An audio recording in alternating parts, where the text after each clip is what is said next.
your host, El Vago, owner, operator of El Vago Burger Barbecue, located at 4701 Banana Drive, Motown, Texas, Molina neighborhood. Welcome to the VOLO Podcast, home of the black sheep and the outcast. Welcome to the VOLO Podcast, no cap, true stories, what you know about that?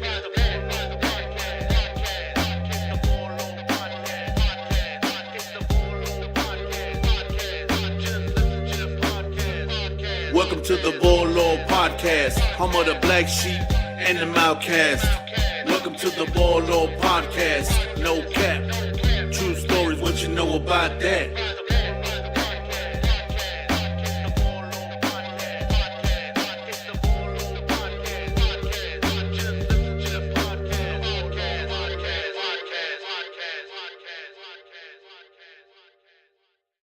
I'm your host, El Vago, and we got my boy Gabe Herrera with us, Trey.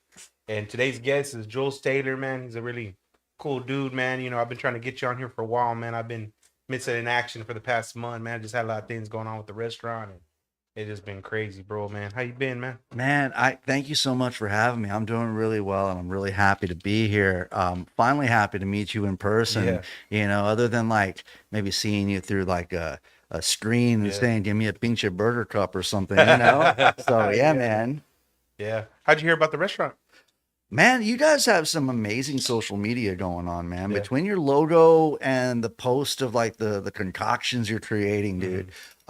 There's like I look forward to seeing that stuff in my feed.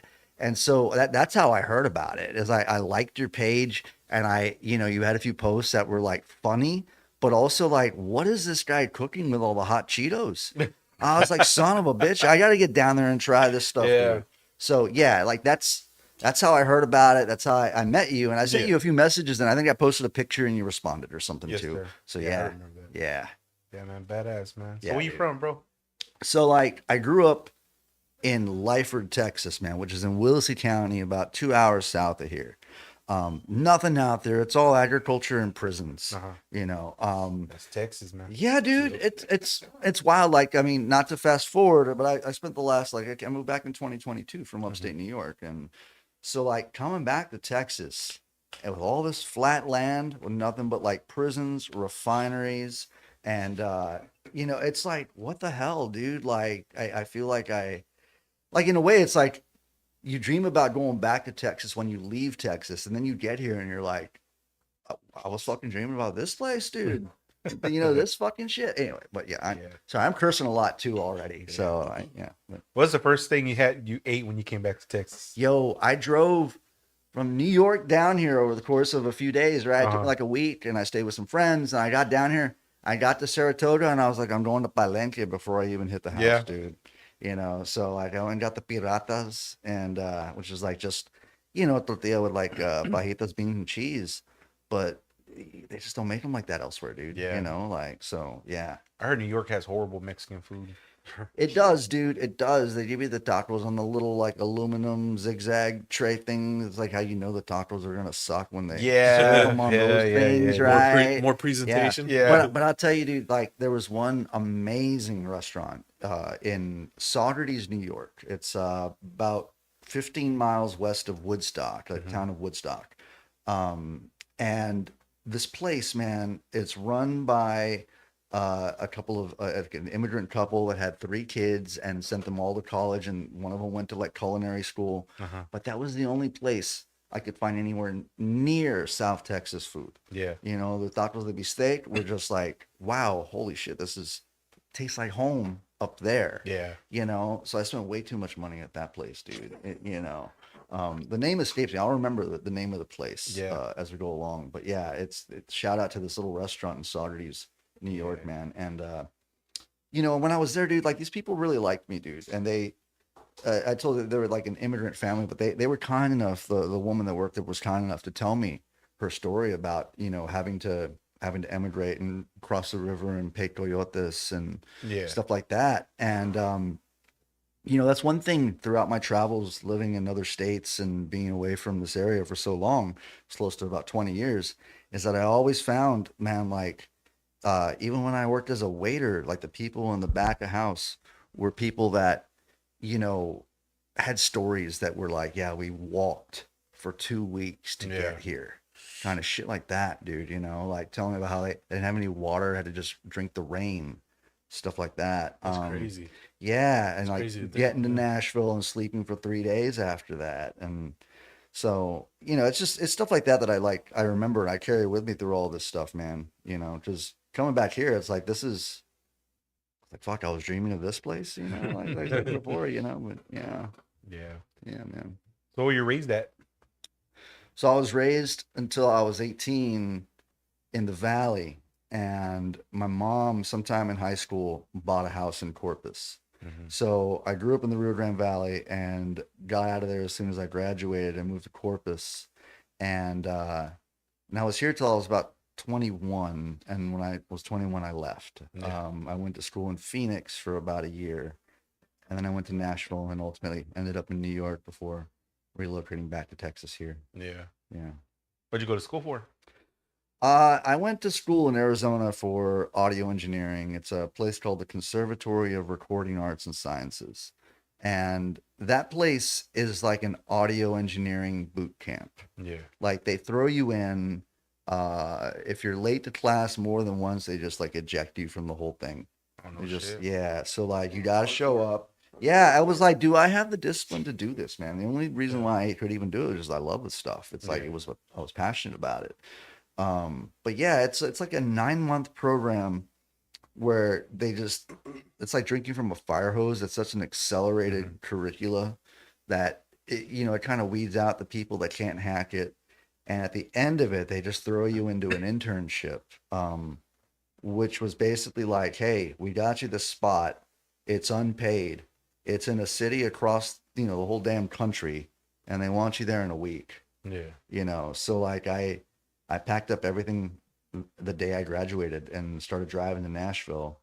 And the moment I got into town was the moment that they were like, all right, go to this place for the interview. And I got there, and it was a big shell shock for me, man, because, they tell you, they're like, we got you a spot at Reba McEntire's place. Oh shit! Wow, right? That's amazing. Bro. It's amazing. Yes. This was me at 21. This is wild. Yep. But you're 21 years old. You set your GPS to like just the center of Nashville. You don't even have a hotel, and everything you have is in the back of your truck, and you pull up to fucking Reba McEntire's place, and it's a 3-story building. If you guys look this up, it's called Starstruck Studios. It's a 3-story building. It looks like a castle. Yeah. And you walk up this giant stone, like you're walking up the Supreme Court or something, just you walk up these giant stone stairs and you get to these glass French doors. There was a waterfall on the left-hand side, and like it's a recording studio, but it's like the studio. So you walk in, there's a receptionist, there's and it's such a gaudy place. It's like if there was a doorknob, it was like the most expensive doorknob they could find in that place. Like, oh, check it out, man. It's badass. yeah, that's where I was, dude. Damn. That's right. Those are the awesome. stairs you walk up. This This was 2005, dude. 2005. Yeah, it's 20 years definitely ago. starstruck. That's That's a big That's thing. fucking badass. Yeah. So the first story is Studios. I want to say second story is Universal South, and the third story is all of like Reba's management and stuff. And on the very top, there's a helipad that you can't use because of noise ordinances. It's on Music Row. So like all those down that road, it's nothing but studios. That's And crazy. yeah.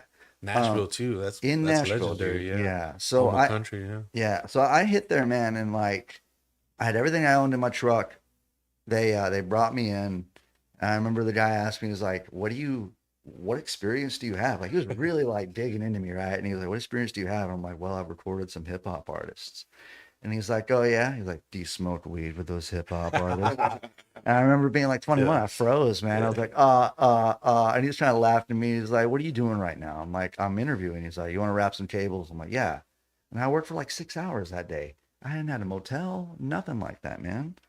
But yeah, I mean, I went straight to Nashville. That's where I was. And that whole place, man, is I mean, just to continue on with like how absurdly ornate that whole place is, right? So they gave them, I want to say it was like $6 million or $5 million to build everything. They went like $1.5 million over budget building 2 identical control rooms. The main tracking room has like a 35 foot ceiling, and it has a stairwell that goes up in, and the stairwell itself, the stairs, which are like floating stairs, not a well, but like they were made from a tree that was renowned for its acoustic properties, but it was the last of that tree in existence in the world. Yeah, that's fucking Wow. badass. Right? Yeah. So, yeah, but I'll tell you, man, like that experience was wild because I got there and I realized just everybody was smoking weed, man, and like there's this guy named Derek Basin, which I don't even know if Derek ever listened to this or what, but like Derek Basin, he was the guy who was mixing like at any given point he had like 5 out of 10 like in the top 10 country charts. He was like the mixer for those tunes. Like at any given point, he was just mixing everybody who was anybody. And that dude had like the best weed, man. Like I still have memories of that weed being the most like crystallized and like stuff that like was just like makes you goon right now.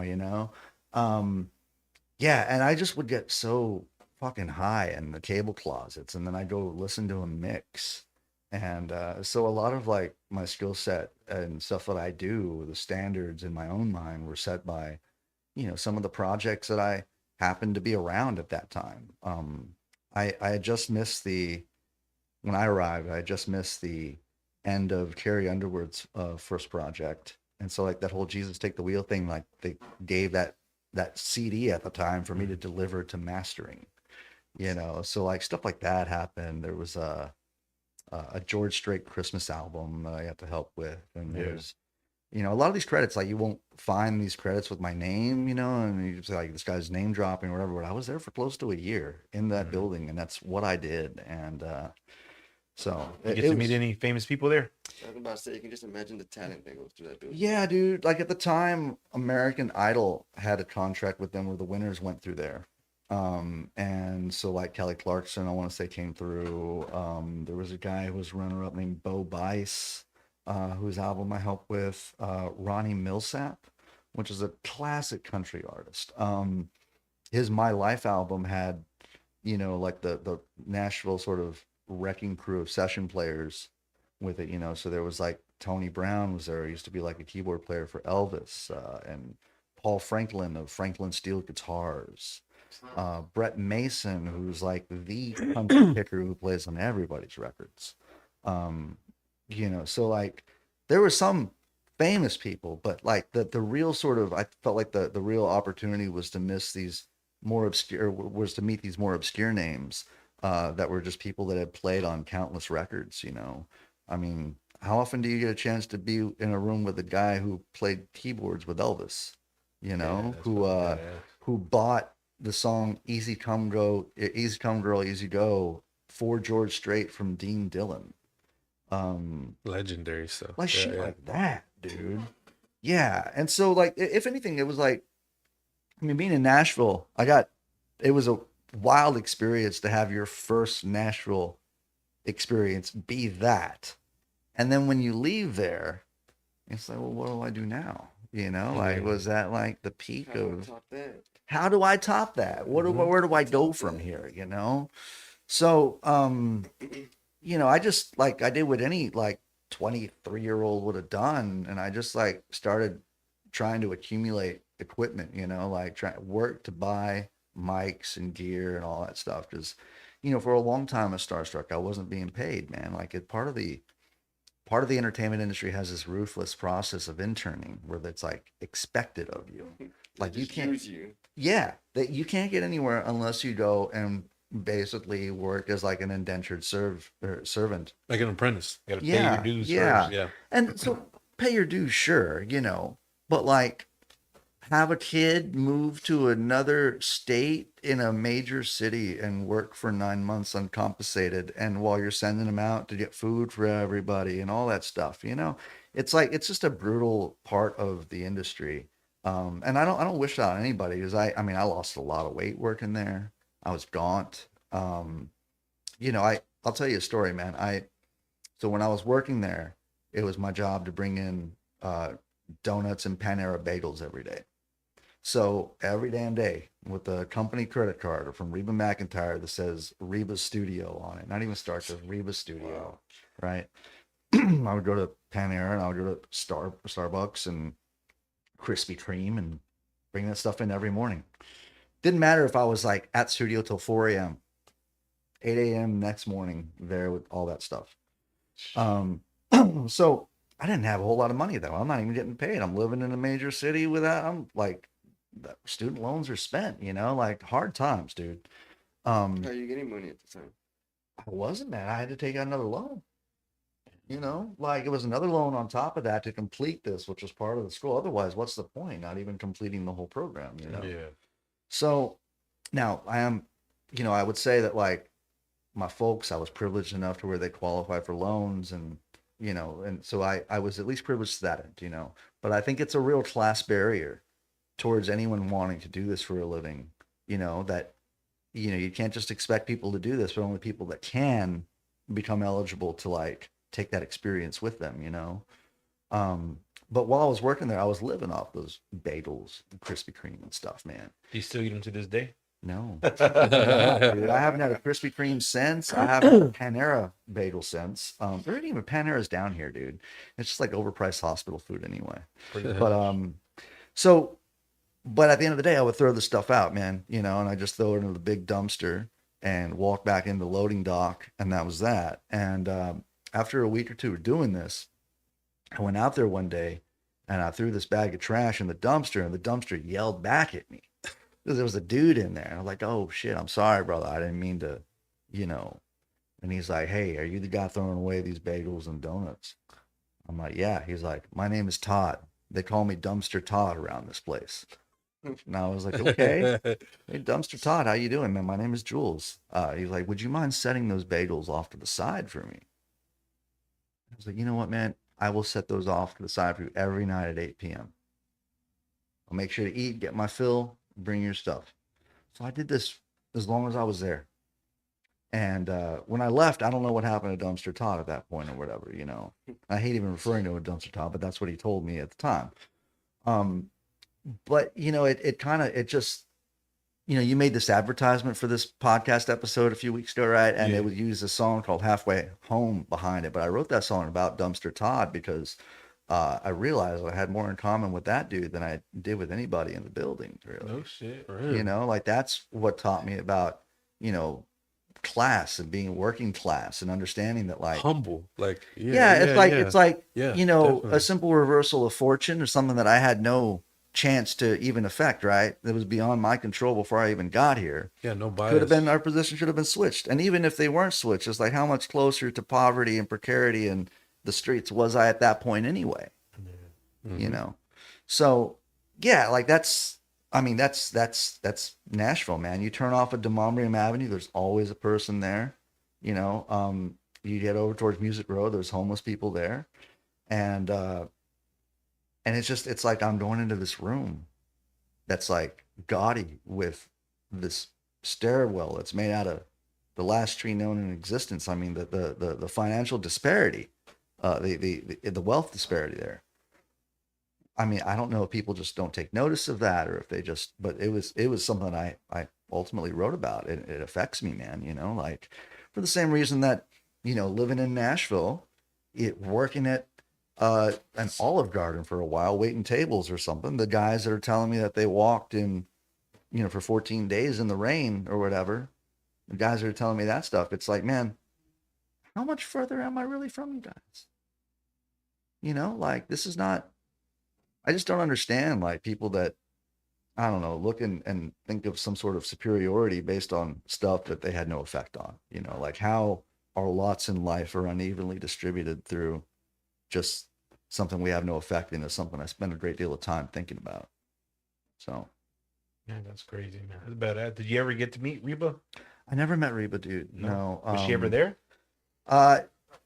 No, if she came through, man, it was a big deal, but it was always threats of her coming through for a bit, but she never came through the whole time I was there, And if she was, it was like a after hours session with the engineer there, like when you own that place, you can just, do what you want. Do what you want. Yeah. Yeah. Yeah. Badass, man. Yeah, man. And during the internship, Yeah. Was there like a specific person that you were like under? Yeah, the studio manager. And it was an interesting conversation because, and I mean, this is years now, so I can talk about this, but at the time, I remember her day 2 or 3 there being like, hey, listen, uh, we don't want you to document all of the hours that you work because then you'll be out of here really quickly with the hour accumulation. But the more you work for us, the more you learn. So I'm not telling you to like, to not document things, but I'm saying we want you here for a while. Yeah. So yeah, you just get this extended indentured servant for a while, and it's probably Off the record. yeah, off the record stuff like that. Yeah, yeah, and it's like they sell you this dream though, man. When you're in school, and they do this thing where they're like, oh yeah, you want to be the engineer, you want to go work at Guitar Center, kind of thing, and firstly, like I think that like Guitar Center is a really bad corporation, and I really detest them. But people got to do what they got to do to get by with the skill sets that they have. But secondly, like they lead you to believe that internships will turn into jobs, and it's so rare that an intern gets elevated because of the incentive towards free to cheap labor, basically. Like if you have a constant cycle, like if you're Universal Studios and every filmmaking young kid wants to come and learn from you and is willing to bring Starbucks, right? Do you want to hire one of those guys, or do you want to just keep that cycle going? Yeah. You know what I'm saying? If Like, it's so broke, don't fix it. yeah, so like that part of the industry really sucks, and it was a big wake up call towards like, and I've had people tell me like if you're in the music industry and nobody's fucked you over, then you're not really working in the music industry, which I get that.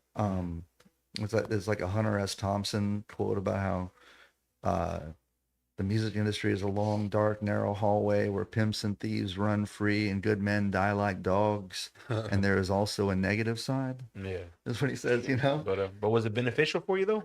I think so, man. I mean, as much as I hate to admit it, it's like the knowledge base that I have now is stuff it's not common, with like, and I say that not to self-aggrandize, but like, for instance, being back here in Corpus, the one cat I've found that I can really make music with and communicate with and have a really great working relationship with is a guy named John Macy. John is a pedal steel player and producer. He has a Grammy for he recorded, I want to say, Gladys Knight. He played with the Nitty Gritty Dirt Band and produced records for them for years. And he's an incredible human being that puts on the Rockport Songwriter Festival every November. He does a blues festival in February, and he has a record label out there and a studio, and that's where I primarily work out of. And yeah, Nice. so, Yeah. but like, yeah, and so like that knowledge base that I have, the reason why he and I became fast friends is because those sessions with like Ronnie Millsap, where Paul Franklin of Franklin Steel Guitars was there, was because like when John told me he was a pedal steel player, I'm like, oh yeah, like Paul Franklin. He's like, oh, that's my mentor. And I was like, oh, well, Paul has these weird cabinets that he plays through, dude. And he's like, oh, you know about the cabinets? I'm like, yeah, I know about his cabinets. I know about the 2290 in his rack. In fact, I got these old pictures that I'm not supposed to have from way back in the day when I was in a session and Cartage set his stuff up overnight. So like, imagine being like a really passionate young kid on guitar or whatever, and being like in the same room with Jimi Hendrix's rig. That's crazy. Like that's basically like what was going on with me at 21, But having known this stuff, John and I hit it off because he was like, oh, you know about this stuff? I'm like, hell yeah, I know about this stuff. I've been in Nashville. I've worked in these studios. I know these people, So that's what really gave me the in. Like I don't know what working in the music industry down here is like, there's no industry, first of all. And secondly, like, there's only so many places to play, That's true. So, down here, I've been just like playing the circuit and working at a John's studio. And I'm really happy and blessed that he trusts me with all that, man. I mean, it's cool, man. John has like legitimate, like vintage mics that he got on tour in Russia in 91, like old German Neumann Telefunken stuff that like are original things. So rare and sought after. I'm like, I don't even know how one person accumulates that much gear in his lifetime, you know? You were saying steel pedal. Will you elaborate more on that? I'm not too yeah, familiar with yeah. that. So that twangy instrument that sits like a table, and you know you play like this. Oh, okay. with the Yeah. pedals, right? Yeah. Like that's a pedal steel. Okay. And it's a very complicated instrument. And I say complicated in the sense that like it's daunting. It's like you got to be kind of part mechanical engineer to maintain the thing and make sure it works properly, make sure that when you bend a string it goes up the proper pitch. Even tuning the thing isn't even like using a normal tuner. It's like you got to use a specific tuner that tunes to the cent, which is like 1/100th of a note increment. Yeah, and so like you're using your full body. You're using both your hands, your feet, and your knees. It's got knee levers, right? You have to be pretty So precise. yeah, it's a wild instrument, and most cats like play other instruments before they ever take on pedal steel. You know, like most cats are guitar players, and they're like, okay, maybe I'll learn this later on in life. And so when you find a pedal steel player, they're really rare to find. But if you find one, you find a bunch of them because they're all really close knit. Traveling packs. Yeah. They do, man. They do. Yeah. Nice. So I met John, and he told me about this thing in Sweeney Switch, which is like at a fire station once every 2 or 3 months, like 2 or 3 to 5 pedal steel players get together with like a small rhythm section, and they go play at that fire station. So if you can imagine like 5 of these things, you know, all like just playing Jamming. classic country tunes and just taking a solo over a chorus, like one after another. It's stunningly beautiful to listen to. But yeah, like so you find one, you find all of them, you know. And the whole reason why I got hooked up with John was because I was playing with a steel player in New York named John Light, and so John Light, having known John Macy all through like internet forums, hooked me up with him, and I hung out with him one day, and we got to talking about all the things, mutual people we knew and things, and you know, so That's badass. yeah, man. Shout out to Thanks them. for that question, man. Yeah, I was thinking about it. I mean, it kind of sounded familiar. I'm like, is that the same instrument they played in that song from the 50s or 60s, that Dreamer? Yeah. Yeah. I can't even do the pitch thing. It's so Yeah. yeah. But what you Yeah. just see, like But it's the that fluid sound. motions, like it's just like so articulated that it's Yeah. like that's a skill, you know? yeah, Like yeah. It's like precision, and it's also like, you know, like as these steel players are oftentimes older gentlemen, you know, and so like they encounter some problems. Like I know that like my buddy Chisholm, who plays a bit of steel, he's got neuropathy in his feet, so that affects like how pitch bending and if he's actually touching the pedal with his feet, right? You just get like, you know, it's rare to find a young steel player. And I know of one like Matthew Van Way, or you know, one of those guys out near Sweeney Switch, one of those cats. But yeah, man, like it's a complicated instrument, and most cats end up like arriving at pedal steel later on in life after playing other instruments. John is a rare bird though. John Macy he went straight to pedal steel. All he's ever done is steel and engineering. So yeah, I didn't know it had a pedal. I thought it was just the strings. it's got pedals, it's got knee levers, sometimes it has 2 necks. Yeah, It's crazy. yeah. That's what crazy. How long did it take you to learn it? I mean, it I don't know, man. I think if you have the right teacher, it won't take you. It could be like any other instrument, but if you were on your own, there's a lot to a pedal steel that can prohibit you from doing things like, you know, like some of the older steels, they didn't have levers underneath it to bend the strings. They had rubber bands, and then those rubber bands over time would become more elastic, and so the pitch would be off. And so now you got to repair the thing and figure out the rubber band situation. And you know, so it's a very challenging instrument. I plan on arriving there one day after you know, I'm going like this route where I played guitar, and I was like, all right, I learned dobro and some mandolin, more dobro than mandolin. I got a fiddle now. I want to learn fiddle next, and then I feel like I can get to pedal steel. What's your favorite instrument to play? Probably just guitar, man. Like I do enjoy being a sideman with a dobro. A dobro is like a pedal steel, but it's only 6 strings and it's an acoustic instrument, and it's got looks like a hubcap underneath it. Okay. So it's like acoustic slide kind of sound. Dobro. Yeah, dobro. Yeah. I mean, it's really so it's a resonator guitar, but there was a company called Dobro that made them back in the day, and like when we call a copy a Xerox. Yeah. Same kind of thing. It's like a dobro is it's a generalized name for any sort of resophonic guitar that sits on your lap. Yeah. I mean, I play a lot of guitar, write a lot of songs, dude. Like mostly. I mean, everything that I do came from writing songs, and maybe it was like a trauma response as a kid. You got to do something with that angst, But I just learned that the more I wrote songs and the more this like crystallized vision for what mattered to me tended to develop. And it was like, all I want to do is leave behind albums, and along the way, like I've had to figure out photography and video stuff and Photoshop or whatever but it's all in terms of recording the songs that I've written and the performances I do, You have a lot of songs from your childhood, about your childhood? Like, not even songs about childhood. Like I definitely don't play anything that I wrote past maybe 12 years ago. Like those first songs I wrote were terrible. And they're always terrible. And maybe you have recordings of that you don't ever listen to and don't ever show anybody, Yeah. Were you writing there in Reba's studio? I was trying to, man. The whole reason why I went into audio engineering as opposed to like just going and doing the artist thing, was because I felt my songs weren't good enough yet. Like I wanted to be a songwriter, but I knew that the songs I was writing were not up to like standards with where they needed to be. And so it wouldn't be until I got to New York in 2012-ish or so, 2013-ish, that I finally sat down and was like, where are these songs, dude?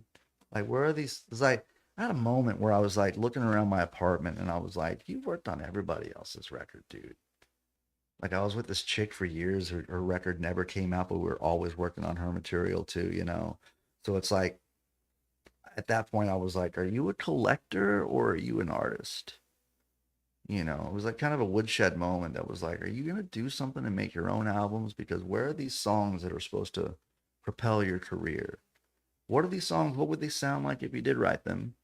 And why, another thing was like I had a band, but I hated like herding cats, It was like having a band at the time was like, I mean, it's a lot better when you just pay your guys to show up and you hold them responsible for doing their thing, which I learned. But at that time I was like trying to form a band with like my best friends who were just butting heads, One was an alcoholic, the other was a Buddhist.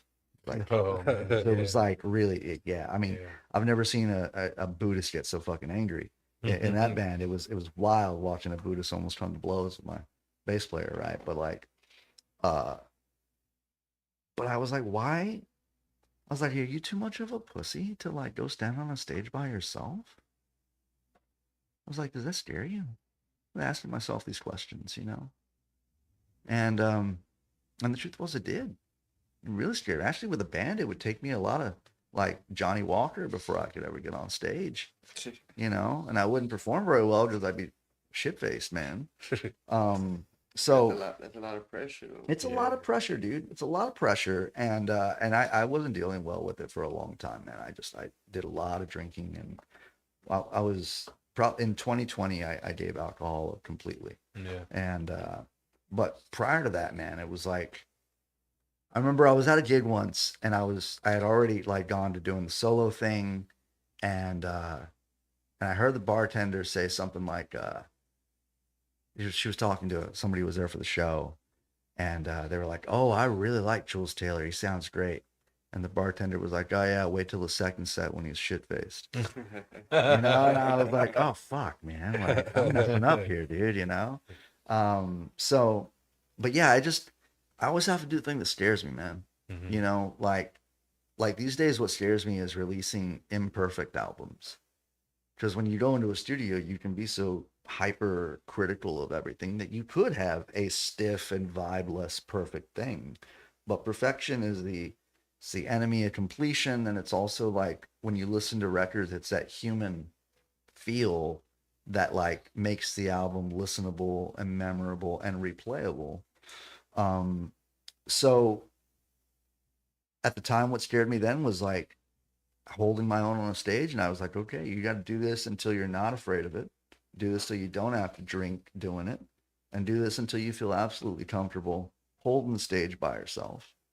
And I just had to trust that, like, if I did that, the right people would come along to collaborate with. And that's basically what's happened my whole career, is that I do what I do, and other people find me and they're like, let's do this. And I'm like, okay, let's do that, you know? But yeah, like, I got to do what scares me, man. Cause like, what the fuck else are we doing?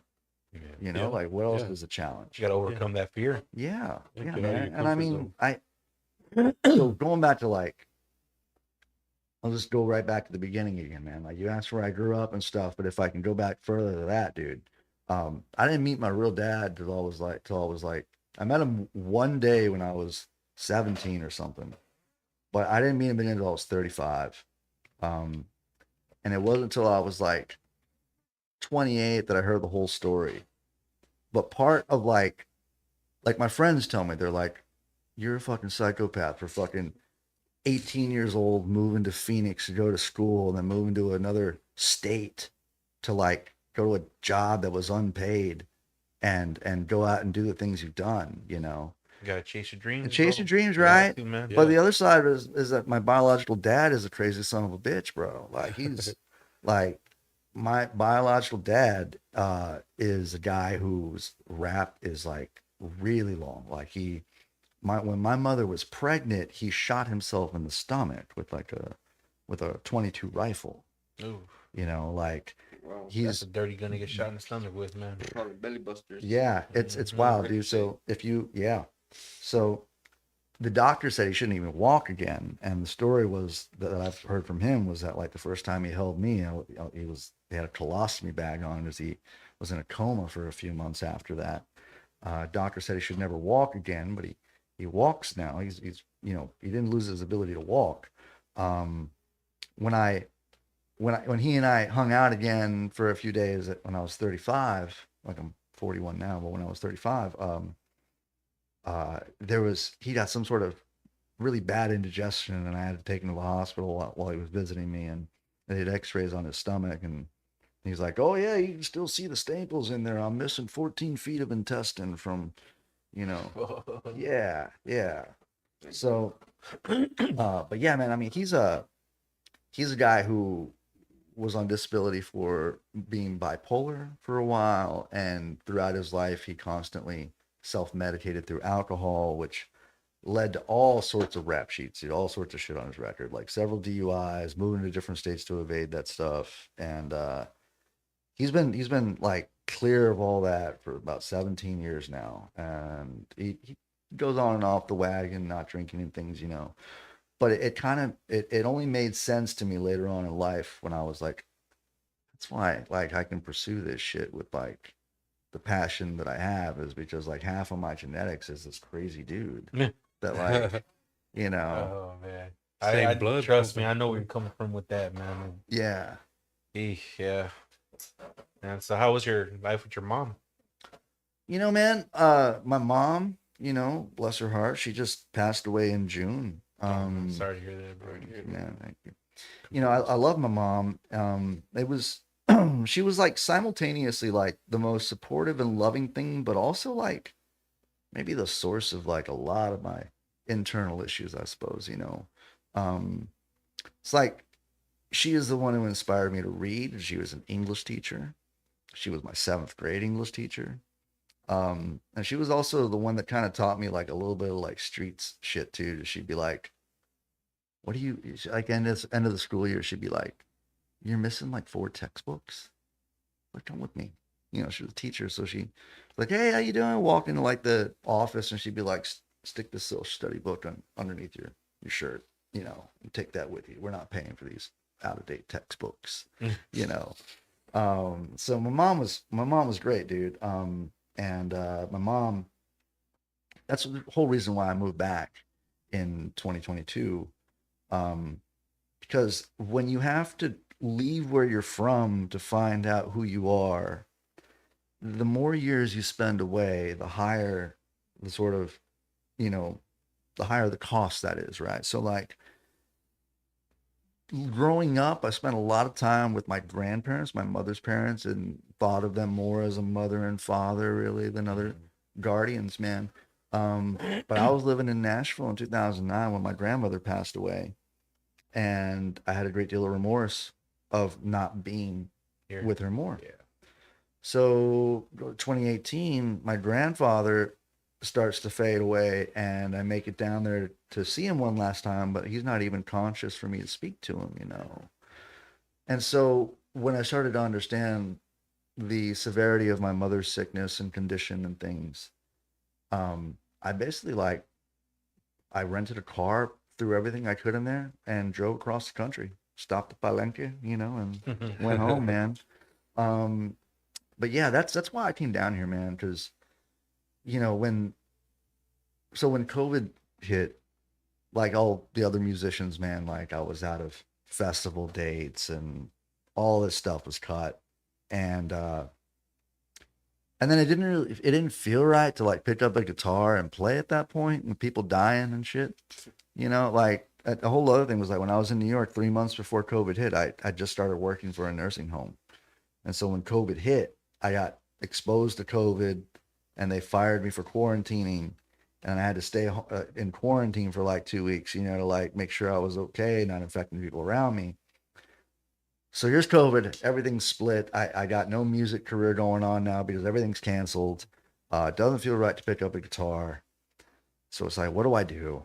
And so I thought, you know, maybe instead of like another Zoom concert, maybe I would start my own podcast. And I started this podcast called No Easy Answers, and my intention was to talk to philosophy people, like philosophy professors, about how to live a good life. What is a good life? Like, how does one obtain the good life? Yeah.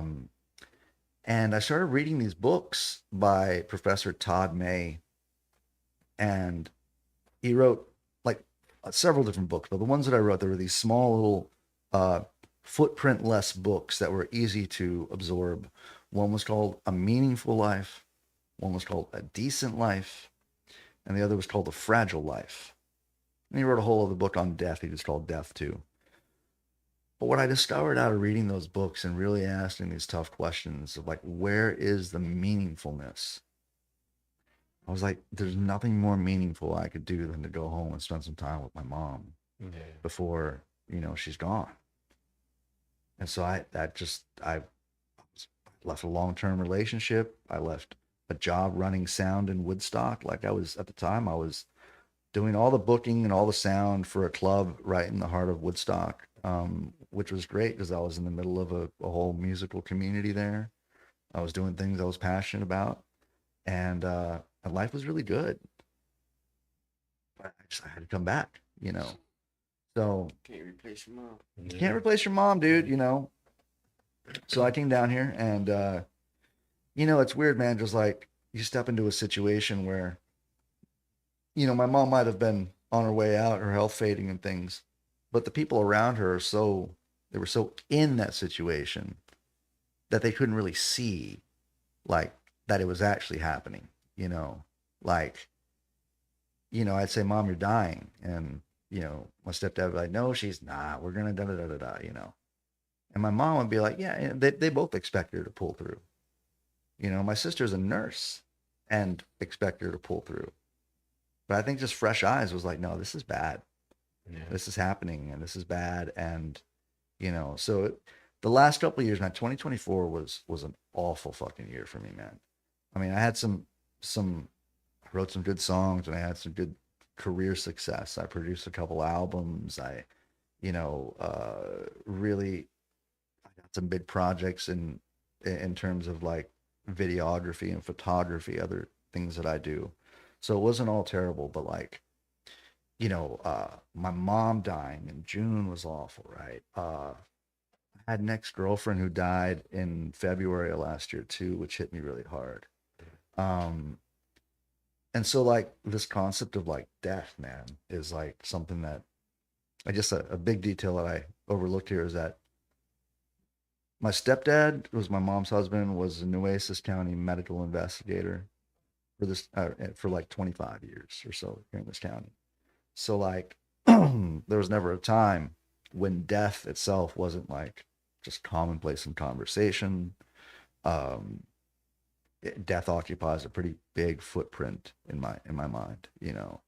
Um, Both my stepbrother and me, when we were 18, we both briefly worked for medical examiner transport. So I've seen a lot of death victims, a lot of motor vehicle accidents, a lot of suicide, homicide stuff in this town. And Transporting bodies or what? yeah, yeah. Like when I drive around this town, it's like they're not lighthearted memories that I don't know if you guys remember 2004, 2003, the shootout at the Padre Motel. Does that ring a bell at all? No? No, it's So like there was man, there was some kind of murder spree dude that had killed somebody in Dallas and like stuffed a guy in his trunk and stole his car and came down and he had a shootout with cops. It was like a suicide by cop as he came out of the Padre Motel. And You know what? I think I remember that. yeah. I remember a story. It was somebody from out of town that came over. Yeah, I think I heard about that. Mhm. Yeah. Yeah.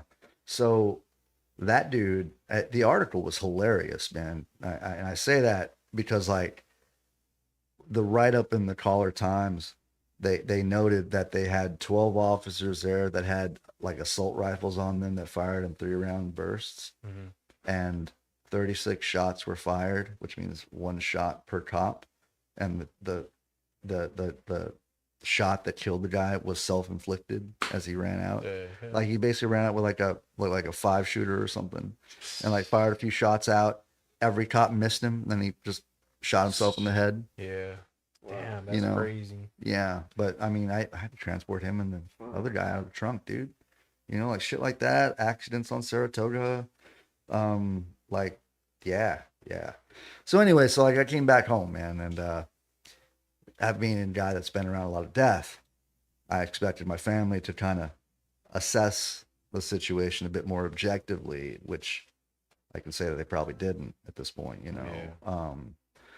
But yeah, man, most meaningful thing was to come back home and spend time with my mom. And you get here and you realize that like families are more fucked up than you ever think, man. You know, like who needs enemies when you got family, bro? You know, Yeah, for real, man. like Yeah, right. You ain't lying. yeah. So, a lot of family drama erupted out of this shit, dude. But like, I mean, I don't regret it because I came back to, and a lot of it was like, if I'm being really honest, a lot of it was for my own conscience, dude. Like I could not live with myself being a person who would live far away from home and not come home when his mom was fading, dude. You know, but now that I've done that, I'm like, okay, like it was actually a really shitty time. You know, like I'm glad I got to spend time with my mom, but the family drama around all this stuff too was like, the fuck, man? Like, can somebody just die with normal fucking circumstances? You know? Yeah, so it's tragic, man. And I don't know how much details in that we can go into, but I would just say that like fucking family, bro. It's like you go away for 20 years and you come back, you're like, okay, I've decided this is the most meaningful thing. But some people have not come to that awakening themselves, you know? And some people are still caught up in the everydayness that don't understand or don't fully grasp, one, the concept of death and how fleeting this whole, existence can be. Two is that like, I think long term, like I think of like I thought my parents would die and it would be my job as a big brother to look after my little sister. Yeah. But you realize at a certain point, it's like, maybe your sister ain't thinking that way. Maybe her outlook is more of like, she's got a son, she's gonna take care of that kid, and that's the lineage towards the future. And there's no sort of That's like her priority. yeah, which I get that. I'm not criticizing that at all, but I would say that like, you got to stick with family and you got to keep things amicable. And when things go awry in a family situation, it's like, I mean, it's bad enough as like in especially in big Mexican families, right? Like, so like my family, when my great grandfather died, there was no family congregation, right? So like you lose the sort of head patriarch of the family, and then there's no reason for everyone to come gather because there's not like a 95-year-old man that's not going to be here forever. Yeah, that So happens a lot. Yeah. right. And so the family disperses, man.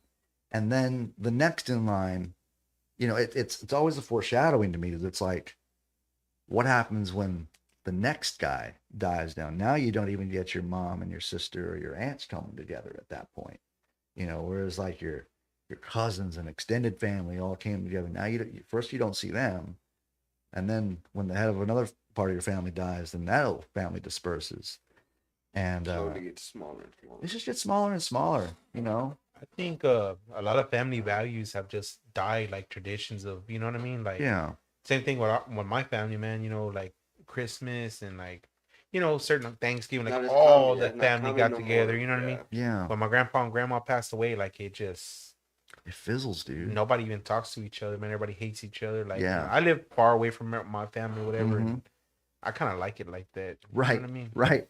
I'm beginning to realize that I was onto something when I was younger. You know, And I thought I was the only one that had a fucked up family. You know what I mean? Like, No, there's some dude. people that have it even worse. I'm like, Jesus, Yeah, man. man. I'd rather just make my own family. You know what I mean? Chosen family Yeah. is the way to go, dude. You know. Yeah. Yeah. You know, like I'm really like that's what I've done my whole life, dude. Is like, and that's part of like what I. So when you spend your whole life away from home, and you spend your whole life being good to people that are not your family because they're chosen family, and that's what you do to keep these people that you want in your life. Yeah. You know, like people don't understand that all we have is our relationships with each other. If it were not for the people in your life, there would be no reason for you to have any projects, right? Yeah. Like if there were no people in your life, who would you show your compliments to? You know, like who would you talk to about the things that you've done? And you can't do that no more because they hate. You know Right. what I mean? They get so They jealous hate. about like, hey, it's not my fault I left and did something with my life. You know what I mean? Like, Yeah. you know, And they then just they they get expect- jealous. Yeah. You know what I mean? They expect you to give to them or something, and they expect like you owe them something for it. You know what I mean? Because you Yeah. did something with your life. It's Yep. weird. It's Yeah. weird. It's like how much of a I'm sorry. I thought we were evolved enough to where I could be happy for your success. Yeah. You know? Yeah. Like I thought when you expressed your love for me, it was a love that also came with the wishing of like the best possible outcomes. Are we all black sheep? Yeah.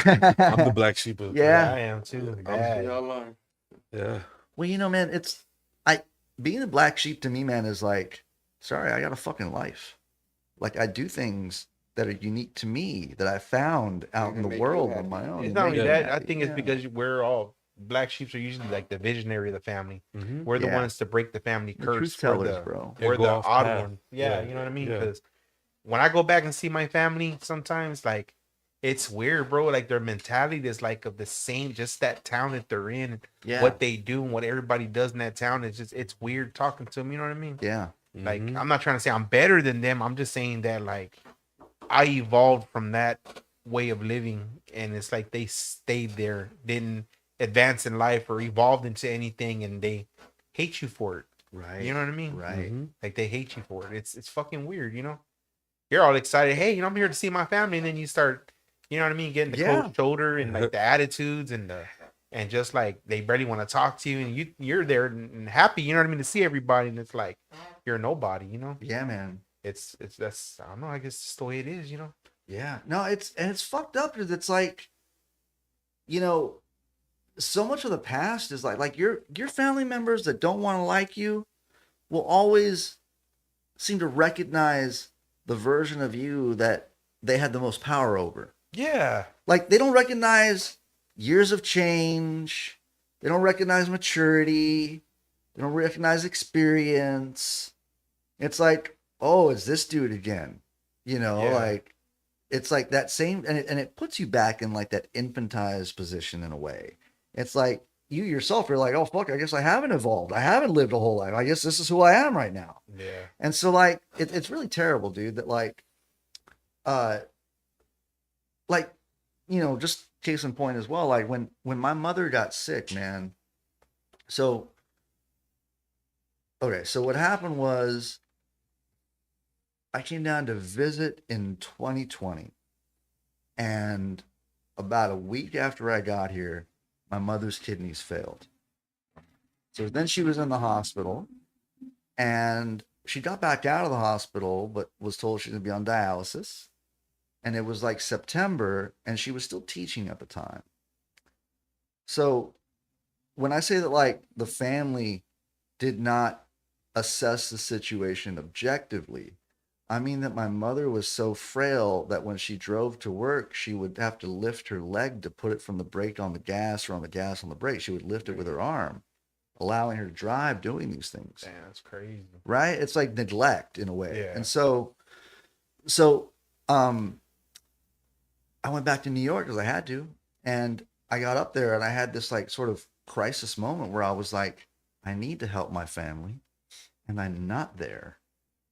And while I can't be there immediately, it's like I had to kind of reach inside and figure out access to resources that I didn't even know I had access to, Not to, I'm a musician. I've had unsuccessful Indiegogos and Kickstarters, I made a 20-minute video on Indiegogo asking for funds for my mother and her medical condition, and I ended up raising $6,000 from people that knew me online across various places, right? And I sent that to her, every dime of it. And I was like, because the thing was is that when I was there in September, she couldn't retire early, like from this thing immediately. Her retirement checks wouldn't kick in until December, and there were talks of them having to sell the house, talks of like how they were going to generate money for that, those 3 months that my mom didn't have an income. So I made a 20-minute video, and I made an Indiegogo, and I ended up raising that money, and I sent it to her. And I came back down in 2022, and my stepdad still recognized that fucking version of me as a teenager. Mm-hmm. Resented that I had sent money in their time of need. Even told me that I was they called me a parasite at one point. It's just, the thing is, man, is that when people have responses like that, it's not you. It's something that you are reflecting to them and themselves that they are not at peace with. Yeah, exactly. And, yeah. So like, in a way, it's like, what are you jealous of me about, bro? Like, you're a boomer guy that's got a house and resources. I'm a fucking guy with a guitar that's just out here trying to follow his dreams, Yeah. Like, what are you resentful at me for, moving across the entire country to spend time with my mother? Like it was I guess I just learned, man, that like, I keep saying the thing like, what do you need enemies when you got family sort of thing. It's like, yeah, man, I found the most meaningful fucking thing and came back, and it wasn't meaningful to anybody but me, man. And so it's a weird, like, sort of like, the chips fall where they may, sort of is what it is sort of situation. It's like sometimes in life you do the right thing and it doesn't feel right, or you get punished anyway, but some things you just do for your own conscience to, so that you can live in your own clarity. That's all that matters. Yeah. That's really all that matters. But still, man, it's the disrespect. Honestly. You know what I mean? Yeah, it's also disrespect. It just makes you feel a certain way. You know what I mean? Yeah. He must have had something against you for a long time and just couldn't stand that you were doing something better, because in his mind you're a certain way and that's what he expects of you and that's what he wants you to feel. And when you proved him wrong, it made him mad. Yeah. Well, I just think that, like, I mean, I told him at one point, I was like, fuck you for marrying this woman and disliking her children so openly. Yeah. Like, but anyway, so like, yeah, there's a lot of shit, family drama stuff that went down when I was here, man. And I'm finally mostly clear of that stuff. I live in Alice now. I got a girl that had 11 cats when I met her. And, I had one, and then we've gotten 2 more. So there's 14 fucking cats now. Wow. And, but we have like a screened in patio. We call it the catio. And, I'm just living in Alice down here now, man. I'm chilling, hanging out. Like, basically, like, at the end of all this ordeal, man, I was like, I need 6 months just to, like, sleep, chill, hang out, and, like, just recuperate in a way, Find yourself all over again. Yeah. And I've met some really great, people here while I've been doing that, man, between, like, hanging out at John Macy's place and producing some records. And, there's a young cat out of Lubbock named AJ Atty, and he is his new record, his first record, is going to be released in early March. So I'm looking forward to that because, it's one thing to produce like an artist that's established, but it's a whole other thing to guide someone through their first album. And to, whenever you take that on, it's like you have to deliver to that person an album they're going to be happy with 20 years from now. They may be 20 now, but when they're 40, can they go back and listen to this? And can they be proud of what they did even at 20 years old? Can this album you make for them not be like the starter album, like the Pablo Honey for Radiohead that no one ever remembers, is like that album had Creep on it, right? But like, but like no one remembers that first Radiohead album. So I'm excited for his album. And there's a young lady named Emma James that I produced this year as well. And she's like Nashville country. She's already, making trips back and forth to Nashville doing writing sessions. But Nashville has its own distinct sound. It does. It's a polished and slick overproduced sort of thing going on. Yeah. Very different. Yeah. How do you feel about Rick Rubin? I like, and I also think he's full of shit. Yeah. Like the last thing I want in a session is some barefooted guy telling me he doesn't feel the vibe. It's like, I guess he's a tastemaker, so they trust him to establish whether or not there is a vibe. And the whole question is Rick vibing? I guess, I feel like Rick read a lot of self-help books, and he presents as this all-knowing sort of guru. And I know he has like production clout and all that behind him and stuff. So I'm much more interested in his like, is there anything that Rick Rubin is doing that's even like, if you put Johnny Cash in a room, is Johnny Cash going to do what he does? And Rick Rubin is going to be like, the vibes are great. What does Rick Rubin, I'd be very curious to know what does Rick Rubin do in a room? I didn't know who the fuck that is. I just saw it on the screen someone put on there. Oh, yeah. Yeah, there's Rick Rubin. Yeah. Like, yeah, there's like this weird, like, neo-spiritual crystal vibe thing that Rick Rubin kind of self-help therapeutic society sort of thing that Rick Rubin does, where he's like, he will say things to you like, the best thing you can do sometimes is just to ignore the audience. And on the surface level, you're like, Rick, shut the fuck up, bro. Like, what are you telling me to ignore? The people who like will fund my album? You're telling me to ignore these people, to not receive any feedback or criticism from them at all. Okay. But on a deeper level, you're like, I get what he's getting at, in that like the artist has to enjoy and like and wish to share what they do primarily before they can, give that to the world. Yeah. And so I get that. I just wish Rick would kind of just drop the whole shtick and just put some shoes on and hang out or something, like. Yeah.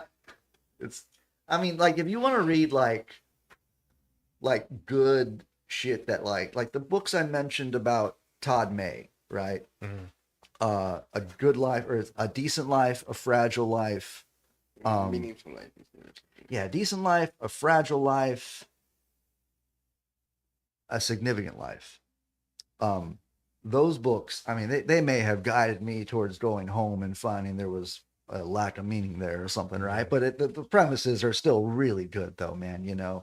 Like, I think there's a tendency in this society for us to just pick up self-help, and all of a sudden it becomes part of the vernacular. Like, you can't even like get onto Tinder these days without first knowing what the fucking 4 agreements are, or like what your love style is, right? Or love language is. And it's like, dude, some dude wrote a book about love languages. Yeah. And like all of a sudden we take this as gospel. And it's like, bro, this guy is like a Christian pastor. He's a Christian pastor writing languages. like writing about love languages, but really he's just kind of reinforcing patriarchal fucking notions, dude. Like he's not doing anything revolutionary. In fact, it's quite reactionary and dumb, you know? So yeah, it's like, I mean, what are you gonna do? You're gonna go to your wife and be like, honey, do you prefer quality time, or do you prefer me to give you a gift, or do you just want me to do something for you that you don't like to do? Or how do you prefer that I express my affection to you? My love language. Right. What's your love languages? Everybody's a combination of two of them. So what two are you? Like that's not how relationships work, man. You know. Trey needs to write a book on that. Prison love. Prison love. Coming soon. It's funny, man. You got any gigs coming up or any new albums? I got an album I'm finishing up right now called The Siren and the Wordsmith. And there's a whole story behind this thing, man. Like, you know, when I came down here, I met this girl. I don't know if you guys know her. Her name was Brewer Baker. And lovely person, but we had a tumultuous relationship. And I started writing all this music, sad songs, man, when I was with her. And we broke up, and I shelved all this stuff. Because one, I didn't have the title track written. But I had the title. I just didn't have a song written for it. And two, I was like, yeah, why don't you just make an album about anything else? You know, like break up with a person, make an album. No, dude, make an album about anything else. Just go make something else, you know. And last February, when the Corpus Christi songwriters were putting their festival on, about 10 minutes before I went on stage, I received news that she died. Which was like, yeah, like, wow. And it greatly impacted me, obviously. And so I went home that night and I was like, you know, I got all these songs that I shelved at that time. And so I started looking over them and I realized that, you know, there was a deeper meaning imbued within the lyrics now that she was gone. And I realized I just got to do this album. And as soon as I decided that, the title track came to me. And so I told John, I was like, I need you to play steel. We're going to do this session. We get Chisholm in here on fiddle. And the whole album is just going to be me on guitar and vocals playing these songs with pedal steel player and fiddle accompaniment. There's a lot of themes about the sea, sirens being, you know, sirens, the mermaid-like thing that calls sailors to their death at rocky shores, you know. Yeah. There's a lot of subject matter is like, you know, love's fragility, but also existential doubt, you know, like, is there a God? And if there's a God, why did he do this sort of thing? A lot of heavy themes running through this album because I wanted to make something that would, you know, that would honor her, but I also wanted to make something kind of like devastatingly beautiful. Yeah. So I'm excited for this album in like a, I don't know, in a peculiar way, I guess. It's like, hey, listen to this album about an ex-girlfriend that died. Kind of weird pitch, you know? Yeah. Not a way to promote it. Yeah, it's a weird way to promote it. Yeah, right? Like, how do you promote that, right? How do you even introduce these songs? Like, I just had to play one of these songs recently at the Corpus Festival, and I was like, yeah, I've had a lot of anxiety around how I'm supposed to introduce this song. You know, how am I supposed to tell you guys about all this stuff that went down? Yeah. But yeah, so I've got that album, and it's almost done. I don't have a release date for it right now. It's mostly like, because I work on so many other people's music and stuff, man, usually the stuff that I do, I kind of produce it around the edges. So like if I have a long session and I can stay over, then I'll do the next day on my stuff, you know, or if a session cuts short and I got another 3 hours, then I can, you know, work on that for 3 hours after that other session is done. And I don't know why it has to be that way, but the best stuff that I do often comes out of like just around the edges of other people's projects, you know. It's almost like I book sessions with other people to give me an excuse to go or to re-inspire me to go back in the studio or something, you know. Yeah. Yeah. Lights that fire for you. Yeah. I mean, it's weird, man. It gets tougher to light that fire as you get older, you know? Like, I find that buying expensive equipment really does it for me now. And it's like, I can't do that as often, you know? But, like, nothing like a new guitar or like a new mandolin or something. Like, I threw $1,000 at a mandolin recently. I got 3 days of really intense playing out of it. Now I'm like, you know, but I just try to get re-inspired however you can, you know? So. Yeah, man. We're already running out of time, man. All Anything right, else dude. you want to say? We end it. Oh, man. Listen, man, I'm a big fan of what you do, brother. Like, I really enjoy your social media posts. Your food is incredible. I appreciate it, I've man. been looking forward to hanging out with you for a minute now, dude. Yeah. I'm just really happy to be here, and thank you for having Man, I me. appreciate it, and- bro. Yeah, man. Yeah, man. Yeah. If anybody wants to find out more, you can find anything you want to know about me at julestaylormusic.com. And that's all I got, man. Hell yeah, man. It's badass, bro. Yeah, man. There's been a lot of drama on my page recently, and it's crazy, bro. Food wars. Food wars. Food wars, Burger yeah. wars. 2025. All right, man. We're gonna go ahead and end it, man. Thank y'all for watching, and we'll be back next week. Your host, El Vago, owner, operator of El Vago Burger Barbecue, located at 4701 Banana Drive, Motown, Texas, Molina neighborhood. Welcome to the VOLO Podcast, home of the black sheep and the outcast. Welcome to the VOLO Podcast, no cap, true stories, what you know about that?